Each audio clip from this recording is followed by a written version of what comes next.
I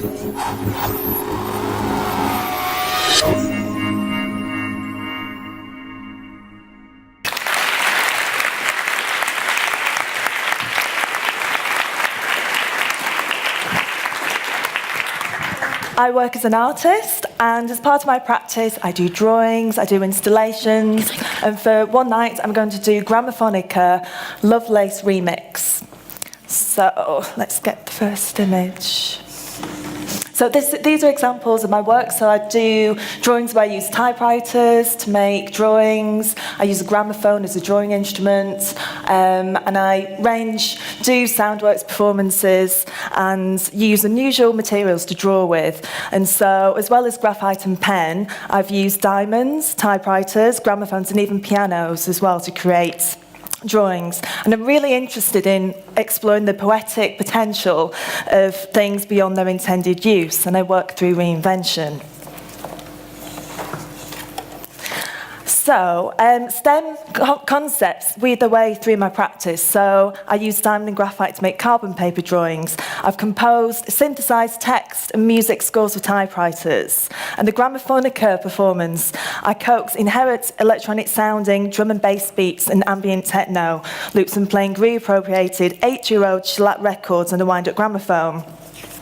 So, what really excites me about the performance that I'll do later is that I can transform music from 1930s, 1940s and apply electrical tape or other materials and coax out these sounds that can sound just amazing, that you get these wobulating whirs and really experimental kind of dance music sounds. And I've collaborated with different people ranging from a warehouse project DJ called Matthew Kreisco, a super furry animal called Hugh Bunford, and this performance has really started to kind of expand and evolve through different commissions and collaborations. So, when I was invited to present at Ada Lovelace Day at the Royal Institution, I thought it was an exciting and inquisitive opportunity to do something new, site-specific, that's inspired by Ada Lovelace and illuminate the relationship between STEM subjects and the arts. So, back in August, I spent a day here exploring the Royal Institution, went to the prep room, gathered some materials, and went to the archives and collections, and I was really interested in using found materials to create sounds, and so I made a series of alternative styluses, which I'm going to experiment with now. So, I'll get my record out now.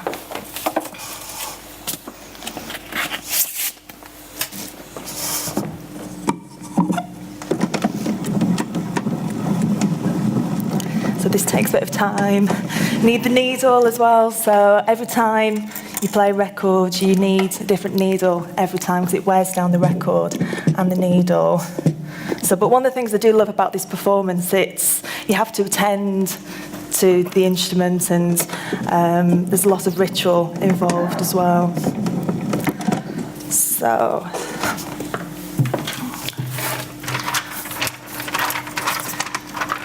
this is an example of archival polyester sheets that is called Melanex, and they use it for storing drawings and works on paper. So I've created this multiple stylus. So it's very simple. So it's just a series of zigzags, cut out triangles, and I'm going to use this instead of the needle to coax out some sounds.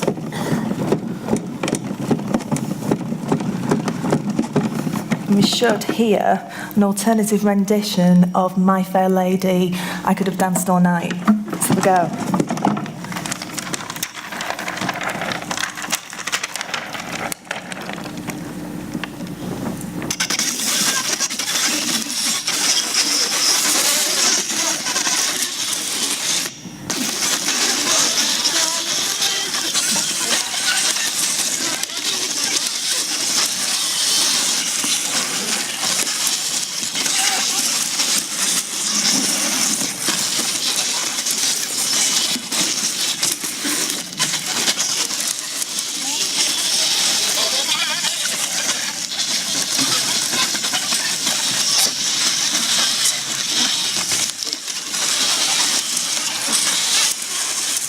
So that's one example. And then I also have some paper clips as well.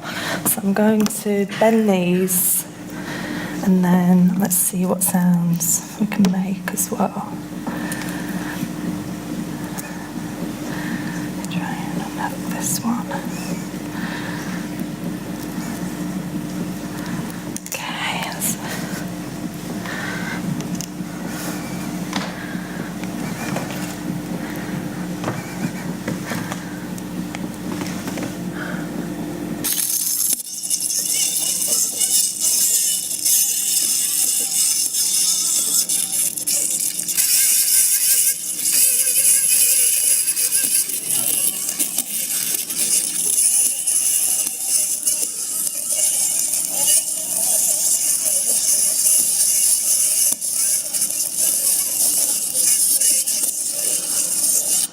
And then we've got some sandpaper as well. So this can be let's see what happens.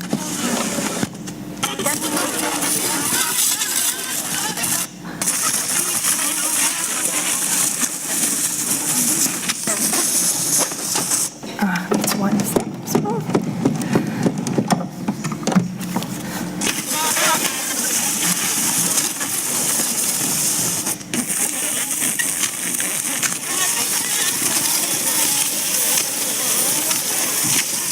But I just find it really interesting that it's got this sonic potential as well that you wouldn't expect.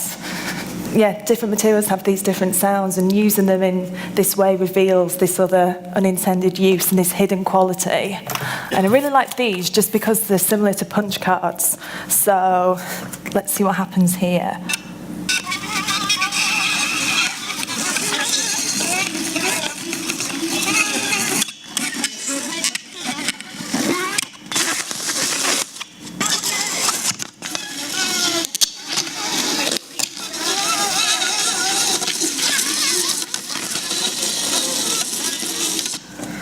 Right, so next, let me get my slide now.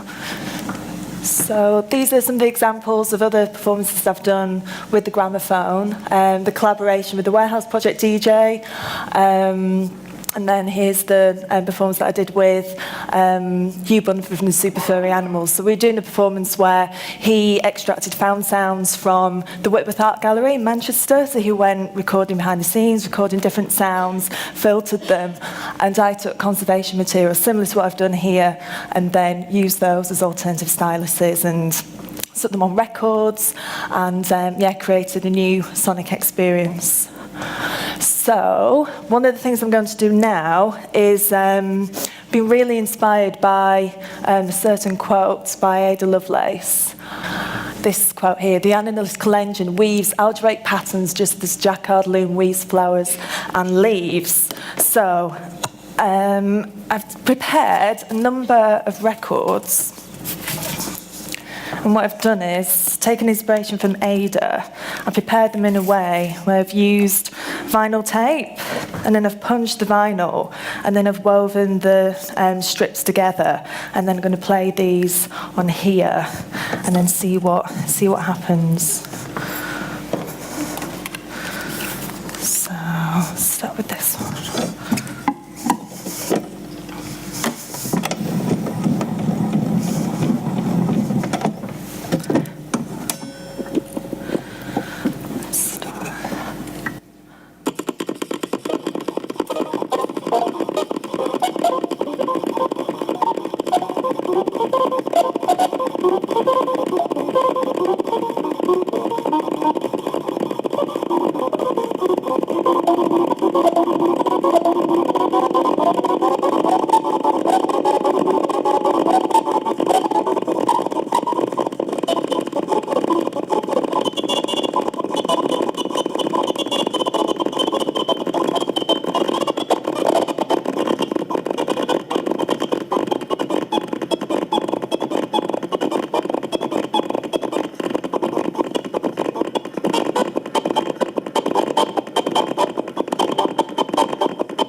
Another one.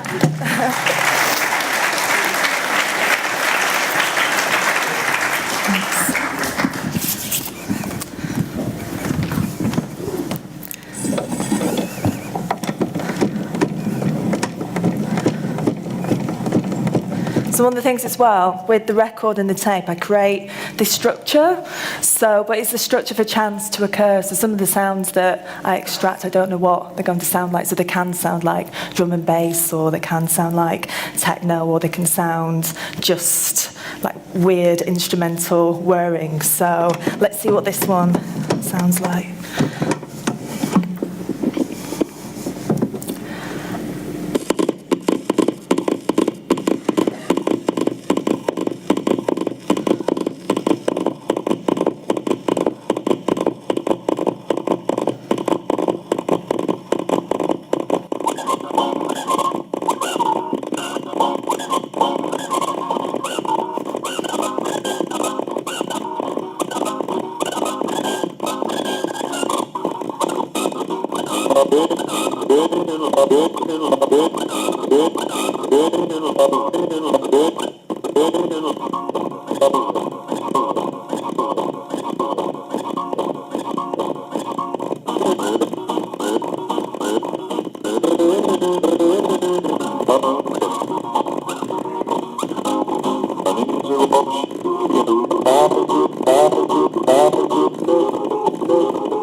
So I'll finish with this record, and I'll need to change the needle. So just bear with me.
Gramophone does something very cool.